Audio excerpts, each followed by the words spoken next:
What's up, YouTubers, quarantiners, work from homers, healthcare workers? We salute you, whatever you are. You've made it. Today is April 17th, Friday. It's the weekend. Let's look in the bag.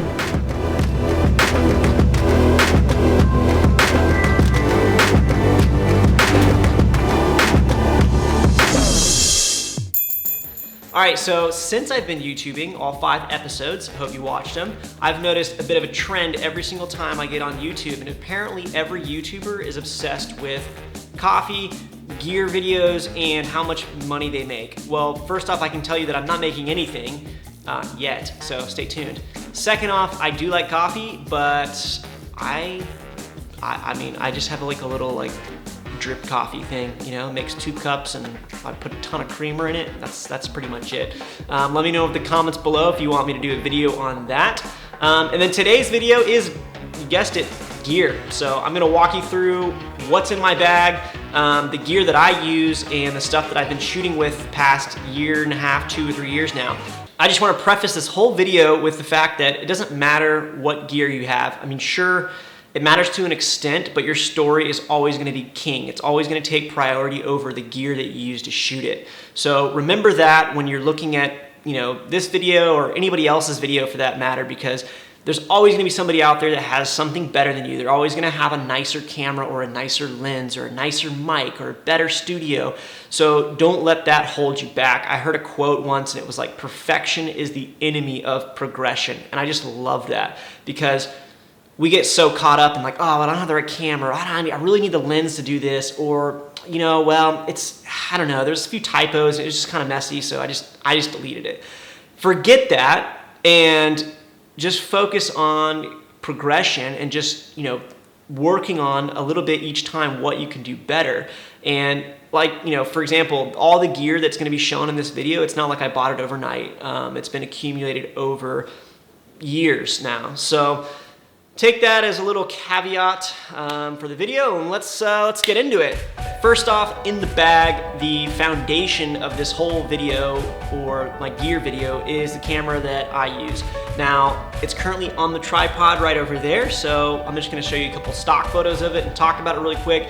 If you want a further review on this camera, there are tons of other video reviews and articles and stuff that you can scour and read over. But yeah, I've had the GH5 now for a few years and I love it. It's great.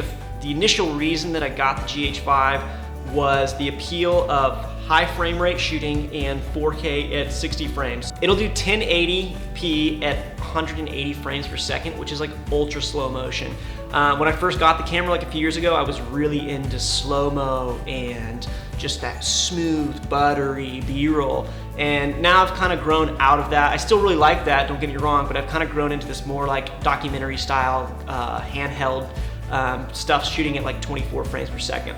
So I love that it shoots 180 frames per second. I love that it does 4K at 60 frames per second, because currently in the market, there's only a few cameras that do 4K at 60, and for this price range, it's a little thing for a lot of punch. So definitely check it out. It shoots 20 megapixel stills, and which is great because I've taken some really good photos on it. However, if your main priority for a camera is shooting stills, I wouldn't necessarily recommend this camera. This is more geared towards video, which is another reason I got it. First lens that I'm going to talk about is this Panasonic Lumix 12-35. This is a micro four thirds mount. This is the only lens that I have that is micro four thirds. Everything else I use a Metabone speed booster. Now, the reason I like this lens is it's super lightweight. You throw this on the GH5, you've got a really compact rig, and you can still get some beautiful shots. So where that might come in handy is if you're in a crowded location, you don't want to bring a huge rig in, or maybe they won't let you bring in a huge camera, but if you come in looking like a tourist, you know, just taking some photos and stuff, you can still come away with some really good videos. So 12-35 is a great little lens for walking around, vlogging. Moving on to the next lens, I have the Sigma 18-35 f1.8. This lens is probably on my camera 90% of the time. I love this lens. It's not a full frame, so if you were to take it to a full frame camera, you would see some vignetting on it. Sigma makes great lenses. Their Art series is like equivalent to Canon's L series. It's their quality glass. It is super sharp. Punched in at 35, it's great for doing like interviews. You get this like super nice blurred out background, depth of field. Love this lens. So yeah, it's on the camera most of the time. All right, so the next lens that we've got is the Canon 24-70 f2.8. It's currently on the camera. I'm filming this video with that. That was the first lens that I actually bought, the first pro lens that I bought. It's a great lens. It's a 24-70. It's that perfect kind of mid-range walking around kind of lens. With the GH5's crop factor of 2 times with the Metabones, it punches it in. So you can actually, so basically your 24-70 is really like a 50-140 or something. So it's kind of nice. You can get that extra focal length with that lens. I've used it for wedding videos, and you can kind of have to be back a little bit further, and you punch it into 70, and you've got that nice kind of close-up telephoto. All right, so the next lens, this is the Sigma 70-200. This thing is a beast. This is their sport lens, same thing as their Art series lens. It's their quality glass. I love this lens. It's huge. It's by far the biggest lens that I have in my bag. I love that you can go from 70 all the way to 200, and it's not telescoping. So some lenses will extend all the way out, and then some will just, I don't know what it's actually called. But anyways, 70-200, doesn't telescope. This lens is super sharp, one of my favorite lenses to shoot with. So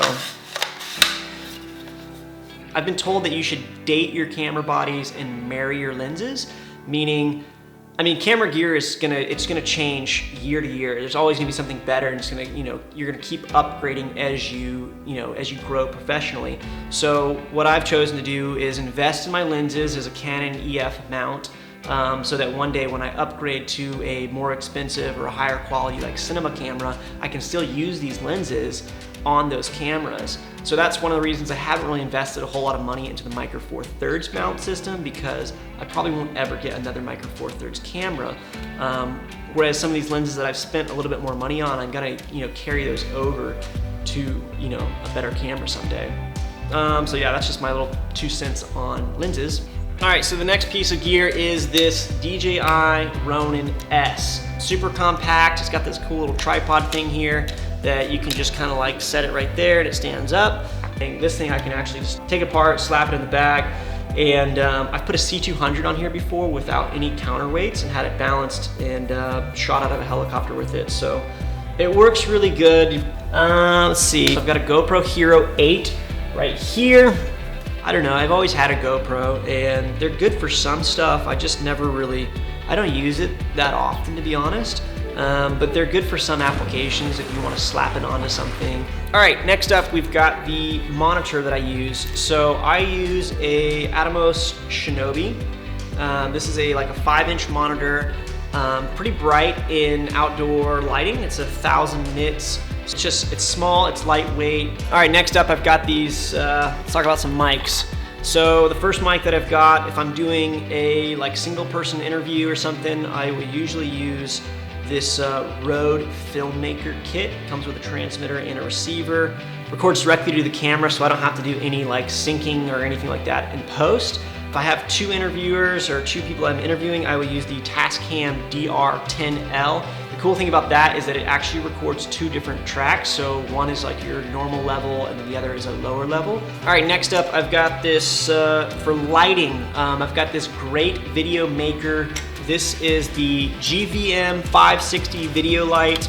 I got them because I was doing a lot of interviews at the time and everything always seemed to be dimly lit in their office space, or there wasn't really a whole lot of shooting locations to choose from. And but yeah, you can pop 2 batteries in the back so you don't have to plug them in, and they've got the option for some DC power as well. These have worked good, so if you're in the market for lights, check these out.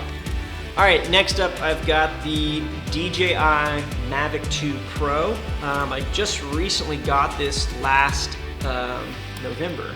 I can just pop this in the bag and it's way easier to travel with. The other thing is I got this, I got it with the smart controller.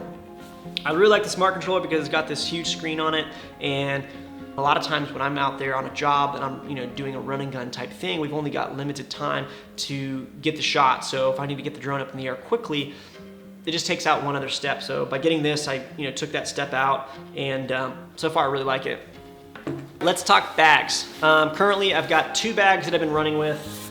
This is the oldest bag that I've got. This is the Incase DSLR Pro pack. I really like this bag. It's compact, it's small enough that I can walk around town with it and not look ridiculous. And then it's got a ton of pockets, and if you know me, I love pockets. So if a bag's got a lot of pockets, that means it's got a lot of organization. I can keep everything where it needs to go. So it's got this front pocket here, no zipper, just slap whatever in there. It's got another front pocket, it's real small. I can slap things like pens, SD cards, whatever. I've got my drone license in here. I've got a little notebook for, field notes. I've got some Tums, because you never know. And then in this second pocket up here, you've got your laptop sleeve, iPad sleeve, pins, a bigger deep pocket. I actually put the entire DJI Ronin S inside of this with the laptop. And this is what I was using for a really long time. And then you've got this quick access to your camera up top here if you just want to pull it out, take it out. All these compartments in here to choose from to put your stuff. So the other bag that I got is this Fstop Anja bag. So this one is definitely a lot bigger than the Incase, but this thing is like your full-on backpack. Padded back, you got your backpacking straps, you got your hip supports. This thing's a tank. So like if I'm going on a long trip, or if I'm gonna be hiking around, or I just need more carrying space, this is the bag that I'll take. I can pack everything in here. That's a really good bag to have. I got mine on eBay because they're really expensive, so look for a used one. This little Sandisk SSD drive, this thing is sick. It's a 1 terabyte. I trust this thing so much. Usually on a trip, I'll have like 3 hard drives with me. Obviously I'll have to dump everything off the SD card, and then I'll put it onto like a hard drive, and then I'll back that hard drive up onto one of these, and then sometimes I'll even back it up onto a 3rd hard drive so that my stuff is stored in 3 separate places. I love this thing. It's super small, it's super light, and it's virtually indestructible. It's even weatherproof. All right, so that's my gear. That's pretty much what I have in my bag and what I take on a trip. I just want to reiterate again that your story is always king. So it doesn't matter what gear you have. It doesn't matter what you're shooting on. Prioritize your storytelling and your video will be amazing. And yeah, so I hope you remember that. I hope you enjoyed this video and kind of see an insight of what type of stuff I use to film with. And yeah, if you have any questions, let me know in the comments. I don't know if this ever works, but like, subscribe, comment what you like best, what you want to see. I don't know if that even works. So let me know in the comments below if that works. Does me telling you to like and comment and subscribe actually lead you to comment? Or is it more of like, nah, I don't care. Anyways, have a great weekend. See you guys. 33 minutes.